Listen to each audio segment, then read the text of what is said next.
Hi friends, నా పేరు సాయి కిరణ్. నేను తెలుగు టెక్ టీమ్ నుండి మాట్లాడుతున్నాను. Welcome to Sai tech talks episode number 18. ఈరోజు డేట్ చూసుకుంటే March 7th, థర్స్డే. ఈరోజు ఇప్పటి వరకు మనకు చాలా ఇంట్రెస్టింగ్ టెక్ న్యూస్ అయితే వచ్చింది. ఇక ఏమాత్రం కూడా ఆలస్యం చేయకుండా లెట్స్ గెట్ స్టార్టెడ్.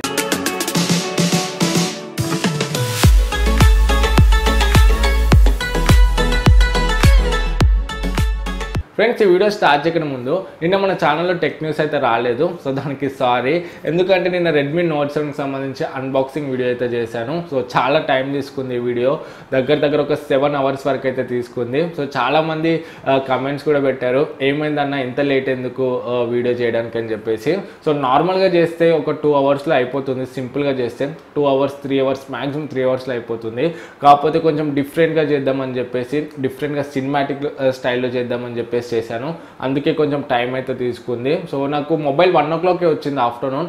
కాకపోతే షూట్ చేసి మళ్ళీ ఆడియో సపరేట్గా ఇచ్చి సినిమాటిక్ షార్ట్స్ తీసి బ్యాక్గ్రౌండ్ మ్యూజిక్ యాడ్ చేసి అంతా చాలా టైం అయితే తీసుకుంది. సో నాకు 1 o'clock వచ్చింది. సింపుల్గా చేస్తుంటే 3 o'clock 4 o'clock లోపు వీడియో పడేది అండ్ ఇంకా ఎక్కువ వ్యూస్ అయితే వచ్చేది. ఎంత తొందరగా పెడితే అంత బెనిఫిటే మనకు యూట్యూబ్లో. బట్ కొంచెం డిఫరెంట్గా ట్రై చేయాలి అని, కొంచెం సినిమాటిక్గా ఉండాలి. సో తెలుగులో చాలామంది పెడుతున్నారు. సో అందరితో కంపేర్ చేస్తే కొంచెం డిఫరెంట్గా అండ్ యూనిక్గా ఉండాలని చెప్పేసి అలా ట్రై చేస్తున్నాను. సో ఫ్యూచర్లో కూడా మన ఛానల్లో అన్బాక్సింగ్స్ కొంచెం డిఫరెంట్గా ఉంటాయి. సో ఇలానే సపోర్ట్ చేయండి. నేను వీడియో కిందనైతే చాలా మంచి కమెంట్స్ వచ్చాయి, చాలా థ్యాంక్ యూ. ఇలానే సపోర్ట్ చేయండి. ఇంకా మంచి క్వాలిటీ వీడియోస్ అయితే మన తెలుగులో నేను తీసుకురావడానికి ట్రై చేస్తాను. So thank you. అండ్ ఒకవేళ మీరు ఇంకా వీడియో చూడకపోతే నేను అన్బాక్సింగ్ మీద ఐకార్డ్స్లో వదిలేస్తాను, ఒకసారి చెక్ చేయండి. అండ్ ఇంకా ఈ ఫోన్కి సంబంధించిన జీక్యామ్ వీడియో కూడా చేశాను. చాలా మంది రిక్వెస్ట్ చేశారు రెడ్మీ నోట్ 7కి సంబంధించిన గూగుల్ కెమెరా వీడియో, అది కూడా చేశాను. సో అది కూడా మీద ఐకార్డ్స్లో కింద డిస్క్రిప్షన్స్లో ఉంటాయి. వెళ్ళి ఈ 2 వీడియోస్ని ఒకసారి చెక్ చేయండి. ఇక మనం టెక్ న్యూస్లోకి వెళ్ళినట్లయితే ఫస్ట్ న్యూస్ మనకు ఫ్లిప్కార్ట్ నుండి. సో ఫ్లిప్కార్ట్లో ఉమెన్స్ డే సేల్ రన్ అవుతుంది కదా. సో ఈ రోజు స్టార్ట్ అయింది సేల్. ఈ రోజు రేపు 2 రోజులు సేల్ ఉంటుంది మనకు. ఈ సేల్లో చాలా ఆఫర్స్ అయితే ఉన్నాయి మనకు. HDFC బ్యాంక్ మీద నో కాస్ట్ ఈఎంఐ ఉంది. అండ్ ఇంకా మొబైల్ ఫోన్స్ మీద కూడా మంచి ఆఫర్స్ అయితే ఉన్నాయి. ఏసూస్ మొబైల్ ఫోన్స్ మీద Asus Max Pro M1, Max Pro M2, Max M2 and ఇంకా Asus ZenFone 5Z, Redmi Note 6 Pro వీటన్నిటి మీద కూడా చాలా ఆఫర్స్ ఉన్నాయి. ఆల్రెడీ మొన్న ప్రీవియస్ టెక్ న్యూస్ ఎపిసోడ్లో ఈ ఆఫర్కి సంబంధించి కంప్లీట్గా చెప్పాను. ఫస్ట్ 3 minutes ఈ ఆఫర్స్ గురించి చెప్పాను. ఒకవేళ మీరు ఈ ఆఫర్స్ గురించి తెలుసుకోవాలనుకుంటే ముందు టెక్ న్యూస్ చూడండి, అది కూడా మీద ఐకార్డ్స్లో వదిలేస్తాను. ఒకసారి వెళ్ళి ఆ టెక్ న్యూస్ చూడండి. ఈ ఆఫర్స్ గురించి కంప్లీట్ ఇన్ఫర్మేషన్ అయితే వస్తుంది. నెక్స్ట్ చూసుకున్నట్లయితే జీమెయిల్ నుండి. జీమెయిల్ మన ముందుకి ఒక కొత్త ఫీచర్ అయితే తీసుకొచ్చింది, స్మార్ట్ కంపోజ్ అని చెప్పేసి. ఇది ఆల్రెడీ మనకు వెబ్ వర్షన్ ఉండే, కాకపోతే మొబైల్ యాప్లో మాత్రం మనకు రీసెంట్గా వచ్చింది. ఇది ఆర్టిఫిషియల్ ఇంటెలిజెన్స్ అండ్ ఇంకా మెషిన్ లెర్నింగ్ మీద వర్క్ అవుతుంది. సో మనం ముందు మెయిల్స్ పంపిస్తాం కదా జీమెయిల్లో, మనం ముందు డేటాను అంతా కూడా ఇది రీడ్ చేసి మనం ఏ విధంగా చార్జ్ చేస్తున్నాం, ఏ విధంగా మెయిల్స్ పంపిస్తున్నాం, మన లాంగ్వేజ్ ఎలా ఉంది, సో దాన్ని బేస్ చేసుకొని మనం నెక్స్ట్ టైం జీమెయిల్లో మనం మెయిల్ పంపిస్తాం కదా, అప్పుడు మనకు సజెషన్స్ ఇస్తుంటుంది. సో ముందు చూసుకుంటే మనకు ఆటో కంప్లీట్ అని ఒకటి వచ్చేది జీమెయిల్లో, కాకపోతే ఇది ఆటో కంప్లీట్ కాదు, ఇది స్మార్ట్ కంపోజ్. ఇంకా కొంచెం డీప్గా ఉంటుంది. మన చార్ట్ని, ప్రీవియస్ చార్ట్ని అదంతా కూడా అనాలిసిస్ చేసుకొని మనకు అక్యురేట్గా దానికి సజెషన్స్ అయితే ఇస్తుంటుంది. సో మనకి ఇది చాలా హెల్ప్ఫుల్ అవుతుంది. ఒకవేళ మీరు ఇది వద్దనుకుంటే జీమెయిల్లో మీరు సెట్టింగ్స్లోకి వెళ్ళి దీన్ని మీరు డిసేబుల్ అయితే చేసుకోవచ్చు. నెక్స్ట్ చూసుకున్నట్టయితే రెడ్మీ నుండి రీసెంట్గా Redmi note 7 and note 7 Pro మన ఇండియాలో లాంచ్ అయ్యాయి. సో నెక్స్ట్ చూసుకుంటే రెడ్మీ 7 కూడా మన ఇండియాలో త్వరలోనే రాబోతుంది. సో దీనికి సంబంధించిన స్పెసిఫికేషన్స్ ఆల్రెడీ మనకు 10 లిస్టింగ్లోనైతే వచ్చాయి, కాకపోతే కంప్లీట్ స్పెసిఫికేషన్స్ అయితే తెలియలేదు. ఇప్పుడు చూసుకుంటే దీనికి సంబంధించిన ఒక హ్యాండ్స్ ఆన్ వీడియోని అయితే చేశారు. సో చైనీస్ వాళ్ళు ఆ హ్యాండ్స్ ఆన్ వీడియోలో ఈ ఫోన్కి సంబంధించిన స్పెసిఫికేషన్స్ అయితే బయటకు వచ్చాయి. సో ఈ స్పెసిఫికేషన్ చూసుకున్నట్లయితే ఇది 6.26 inch HD ప్లస్ డిస్ప్లేతో వస్తుంది. సో డాట్ నాచ్ తోని ఏదైతే మనం రెడ్మీ నోట్ 7లో చూసామో సేమ్ అదే టైప్ ఉంటుంది, కాకపోతే ఇది HD plus display, full HD plus display అయితే కాదు. దీంట్లో మనకు స్నాప్డ్రాగన్ 632 ప్రాసెసర్ ఉంటుంది అండ్ 4000 mAh బ్యాటరీతో వస్తుంది. అండ్ బ్యాక్ సైడ్ చూసుకుంటే 12+5 డ్యూయల్ కెమెరా సెటప్ ఉంది. అండ్ ఫ్రంట్ చూసుకుంటే 8 MP సింగిల్ సెన్సర్ ఉంది. అవుట్ ఆఫ్ బాక్స్ మనకి Android Pie వస్తుంది అండ్ ఫింగర్ ప్రింట్ స్కానర్ ఉంది, మైక్రో USB పోర్ట్తో వస్తుంది. సో ఓవరాల్గా మనకి ఇప్పటివరకు అందిన స్పెసిఫికేషన్స్ అయితే ఇది.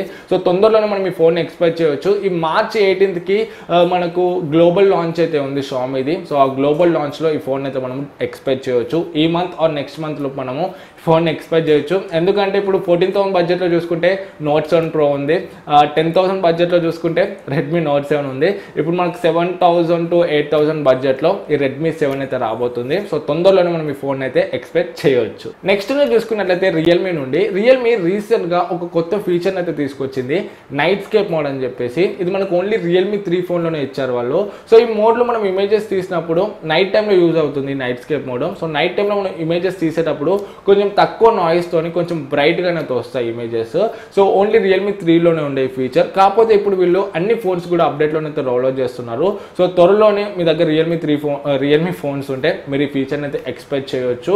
అండ్ ఇంకొకటి మొన్న లాంచ్ ఈవెంట్ అప్పుడు రియల్మీ 3 లాంచ్ ఈవెంట్ అప్పుడు ఇది కూడా చెప్పారు వీళ్ళు. సో ఫస్ట్ హాఫ్ లోపు 2019 ఫస్ట్ హాఫ్ లోపు రియల్మీ ఫోన్స్ అన్నిటికి కూడా పై అప్డేట్ అండ్ ఇంకా ColorOS 6 అప్డేట్ కూడా ఇస్తా అన్నారు. సో మీ దగ్గర రియల్మీ ఫోన్స్ ఉంటే వెయిట్ చేయండి. సో మీకు ఇవన్నీ ఫీచర్స్ కూడా త్వరలోనే వస్తాయి. నెక్స్ట్ చూసుకున్నట్లయితే సామ్సంగ్ నుండి సామ్సంగ్ రీసెంట్గా వాళ్ళ ఏ సిరీస్లో A10, A30, A50 ఈ 3 ఫోన్స్ అయితే లాంచ్ చేసింది. సో ఈ 3 ఫోన్స్లో చూసుకుంటే A30 అండ్ A50 ఈ 2 ఫోన్స్ కూడా మనకు సేల్కి అయితే వచ్చాయి. కాకపోతే A10 మాత్రం సేల్కి అయితే రాలేదు. March 21st ఏమో సేల్కి అయితే వస్తుంది ఈ A10. అండ్ ఇంకొకటి మనకి ఇప్పుడు లీక్స్ ప్రకారం చూసుకుంటే A14 కూడా వీళ్ళు మనకు ముందుకి త్వరలోనే తీసుకురాబోతున్నారు. సో దీనికి సంబంధించి చాలా లీక్స్ అండ్ రూమర్స్ అయితే వస్తున్నాయి. సో ఇప్పుడు చూసుకుంటే ఇది వైఫై సర్టిఫికేషన్కి అయితే వెళ్ళింది. ఆ సర్టిఫికేషన్ దగ్గర దీనికి సంబంధించిన కొన్ని స్పెసిఫికేషన్స్ అయితే బయటకు వచ్చాయి. ఆ స్పెసిఫికేషన్ చూసుకున్నట్లయితే ఇది మనకు డ్యూయల్ వైఫై బ్యాండ్కి అయితే సపోర్ట్ చేస్తుంది. అండ్ అదేవిధంగా దీంట్లో 6.3 ఇంచ్ FHD ప్లస్ డిస్ప్లే అయితే ఉంది. ఇది సూపర్ AMOLED డిస్ప్లే, మనకు యూ షేప్ నాచ్తో వస్తుంది. అండ్ మనకు ప్రాసెసర్ చూసుకుంటే కూడా Exynos 7885 ఉంది. అండ్ యూజర్ ఇంటర్ఫేస్ చూసుకుంటే వీళ్ళ 1 UI కొత్త UI ఉంటున్నట్టయితే తెలుస్తుంది Android 9 తోని. సో ఈ స్పెసిఫికేషన్స్ అయితే మనకు బయటకు వచ్చాయి ఈ వైఫై సర్టిఫికేషన్లో. సో మనకు లీక్స్ ప్రకారం చూసుకుంటే ఈ మొబైల్ ఏప్రిల్లో లాంచ్ అవడానికి మాక్సిమం ఛాన్సెస్ అయితే ఉన్నాయి. ఎందుకంటే రీసెంట్గా వీళ్ళు ఏం చెప్పారంటే ఎవ్రీ మంత్లో ఒక ఫోన్ని తీసుకొస్తా అని చెప్పారు సామ్సంగ్ వాళ్ళు ఏ సిరీస్లోనే. సో ఇప్పుడు మార్చ్లో చూసుకుంటే మనకు A10 అయితే ఉంది. సో ఏప్రిల్లో మనం A14 అయితే మాక్సిమం ఎక్స్పెక్ట్ చేయొచ్చు. నెక్స్ట్ నేను చూసుకున్నట్లయితే సామ్సంగ్ నుండి Samsung world's first foldable smart phone అయితే లాంచ్ చేసింది. కాకపోతే మన ఇండియాలో మాత్రం ఈ ఫోల్డబుల్ స్మార్ట్ ఫోన్ అయితే తీసుకురాలేదు. సో రీసెంట్గా సామ్సంగ్ CEO ఏం చెప్పారంటే మన ఇండియాలో కూడా ఈ ఫోన్ అయితే తీసుకొస్తున్నట్టయితే చెప్పారు. బట్ ఏ ప్రైస్లో తీసుకొస్తున్నారు అండ్ ఎప్పుడు తీసుకొస్తున్నారు కరెక్ట్ ఇన్ఫర్మేషన్ అయితే చెప్పలేదు. అండ్ ఇంకొకటి మన ఇండియాలో ఈ ఫోన్కి సంబంధించిన మ్యానుఫ్యాక్చరింగ్ ప్లాంట్ కానీ అసెంబ్లింగ్ ప్లాంట్ కానీ అయితే లేదు. సో ఇది మనకు బయట కంట్రీ నుండి వస్తుంది. సో మొత్తం ఇవి ఓన్లీ లిమిటెడ్ పీసెస్ ఉన్నాయి కాబట్టి ఓన్లీ లిమిటెడ్ ప్లేసెస్ నుండే దీన్ని మ్యానుఫ్యాక్చర్ అయితే చేస్తున్నారు. సో మన ఇండియాలోనైతే దీనికి సంబంధించిన మ్యానుఫ్యాక్చరింగ్ అయితే లేదు. సో మనం కొంచెం ఎక్కువ కాస్ట్ని ఎక్స్పెక్ట్ చేయొచ్చు. మన ఇండియాలో ఏం లేదు కాబట్టి బయట నుండి వస్తుంది కాబట్టి ఇంపోర్ట్ ట్యాక్సెస్ అవన్నీ కలిపి మనకు కొంచెం ఎక్కువ అవ్వడానికి ఛాన్సెస్ ఉన్నాయి. సో నా ఎక్స్పెక్టేషన్ ప్రకారం 1 lakh అబోనే ఉంటుంది, 1 lakh to 2 lakhs మధ్యలోనే ఉంటుంది. సో చూడాలి ఏం చేస్తారో. సో తొందరలోనే సామ్సంగ్ గెలాక్సీ ఫోల్డ్ కూడా మన ముందుకైతే ఇండియాలో వస్తుంది. నెక్స్ట్ నేను చూసుకున్నట్లయితే OnePlus నుండి సో OnePlus 7కి సంబంధించి చాలా రోజుల నుండి చాలా లీక్స్ అండ్ రూమర్స్ అయితే వస్తున్నాయి. సో ఇప్పుడు చూసుకుంటే దీనికి సంబంధించిన 360 ఇమేజెస్ అయితే మనకు బయటకు వచ్చాయి. సో ఇమేజెస్లో చూసుకుంటే మనకు front edge to edge display ఉంది. ఎక్కడ కూడా నాచ్ లేదు, వాటర్ డ్రాప్లెట్ నాచ్ లేదు, పంచ్ హోల్ లేదు, ఏం లేదు. దీంట్లో మనకు పాపప్ కెమెరా ఉంటుంది. అండ్ బ్యాక్ సైడ్ చూసుకుంటే కూడా మనకు కర్వ్డ్ గ్లాస్ అయితే ఉంది. మనకు ట్రిపుల్ కెమెరా సెటప్ ఉంది. అండ్ దాని కింద మనకు OnePlus లోగో అయితే ఉంది. అండ్ కింద మనకు Type-C పోర్ట్ ఉంది. సో మనకు తెలిసినట్టు Snapdragon 855 ప్రాసెసర్తో వస్తుంది. సో తొందరలోనే మనం OnePlus 7 కూడా ఎక్స్పెక్ట్ చేయవచ్చు. నెక్స్ట్ చూసుకున్నట్లయితే Xiaomi నుండి Xiaomi మన ఇండియాలో MI Band 3 లాంచ్ చేసింది కదా. కాకపోతే ఆ Band 3తో పాటు మనకు స్ట్రాప్స్ కానీ అండ్ చార్జర్ కేబుల్ కానీ వీటిని అయితే లాంచ్ చేయలేదు. ఇప్పుడు చూసుకుంటే Band 3కి సంబంధించిన చార్జర్ కేబుల్, చార్జర్ వైర్ ఒకటి అండ్ ఇంకా స్ట్రాప్స్ని అయితే లాంచ్ చేసింది. సో ఆ స్ట్రాప్ కాస్ట్ చూసుకుంటే 249 రూపీస్ ఉంది. అండ్ ఆ కేబుల్ ఛార్జింగ్ కేబుల్ కాస్ట్ చూసుకుంటే 149 రూపీస్ ఉంది. సో మీరు వీటిని కొనాలనుకుంటే mi.com నుండి అయితే కొనవచ్చు. సో ఓన్లీ mi.com లోనైతే ఇవి అవైలబుల్గా ఉన్నాయి. సో మీ దగ్గర MI Band 3 ఉంటే మీరు వెళ్ళి వీటిని అయితే కొనవచ్చు. నెక్స్ట్ నువ్వు చూసుకున్నట్లయితే కార్నింగ్ నుండి కార్నింగ్ ఒక కంపెనీ అని చెప్పొచ్చు. గొరిల్లా గ్లాస్ని మ్యానుఫ్యాక్చర్ చేస్తుంటుంది. సో ఇప్పుడు మన ఫోన్స్లో చూసుకుంటే గొరిల్లా గ్లాస్ 5, గొరిల్లా గ్లాస్ 6 ఈ విధంగా ప్రొటెక్షన్ ఉంటుంది కదా. సో ఈ ప్రొటెక్షన్ వల్ల ఫోన్ డిస్ప్లే మీద స్క్రాచెస్ పడకుండా ప్లస్ కింద పడినప్పుడు బ్రేక్ అవ్వకుండా కొంచెం ప్రొటెక్ట్ అయితే చేస్తుంది.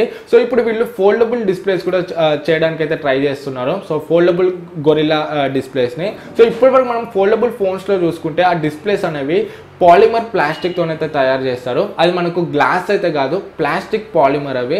సో అవి మనకు గ్లాస్తో కంపేర్ చేస్తే అంత ఎక్కువ క్వాలిటీ ఉండదు, ప్లస్ అంత ఎక్కువ లాంగ్ లాస్టింగ్ ఉండదు.